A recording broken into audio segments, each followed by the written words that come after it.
গন্ডগোল দুদিন ধরে দেখা গেল, তারপরে সরকার গঠনের পর রাজ্য নতুন মুখ্যমন্ত্রী পেল, এমন একজন মানুষকে পেল যে লড়াইয়ে সবসময় ছিল। 2021-এর সে বিধ্বস্ত হয়ে যাওয়া অবস্থা, একের পর এক মামলা, মাঠে ঘাটে লড়াই, মানুষের পাশে দাঁড়িয়ে থাকা, যে লোকটা লড়াই করে গেল তাকে পেল। আমাদের মানুষের আশীর্বাদে নতুন সরকার গঠন হচ্ছে এবং সেটাকে লিড করবে সেই মানুষটা, যে মানুষটা প্রতিটা দিন লড়াইয়ের মধ্যে ছিল, প্রতিদিন সংঘর্ষের মধ্যে ছিল, যাকে রাত 2টোর সময় ফোন করেও পেয়েছি, সকালবেলা ফোন করেও পেয়েছি। তো অত্যন্ত আনন্দের খবর, অত্যন্ত খুশির খবর।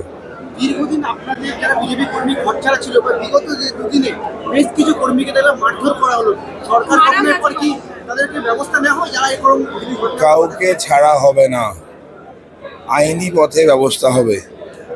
আমরা তৃণমূল কংগ্রেস নয় যাদের মতো নোংরামো করব। আইনি পথে কাউকে ছাড়া হবে না। বলা হয় না চুন চুনকে বদলা লিয়া জায়গা, তো চুন চুলকে বদলা লিয়া জায়গা। রং বদলের রাজনীতি যারা করছে তাদেরকে কি ব্যবস্থা নেবেন? এখন গেরুয়া রং লাগালে বিজেপি হওয়া যায় না, গেরুয়া রং লাগালেই বিজেপি হওয়া যায় না। যারা লাগাচ্ছে তারা সাবধান থাকুন। পয়েন্ট আউট হয়েছে, আমি রাজারহাট গোপালপুর বলতে পারি, প্রত্যেকজনকে পয়েন্ট আউট হয়েছে।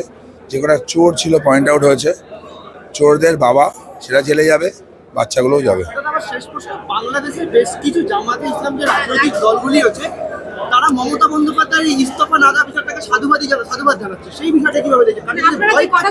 কি যায় আসে, কি যায় আসে? এখন মমতা বন্দ্যোপাধ্যায় রেড রোডে নামাজ পড়তে যাবেন, উনি ধর্ম পালন করতে যান। জামাতিরা মমতা বন্দ্যোপাধ্যায়কে সাপোর্ট করবে, এটা কোয়াইট নর্মাল। এটার মধ্যে আপনারা কি অবাক হচ্ছেন? জামাত মমতাকে সাপোর্ট করবে, এটা নর্মাল, তাই হচ্ছে।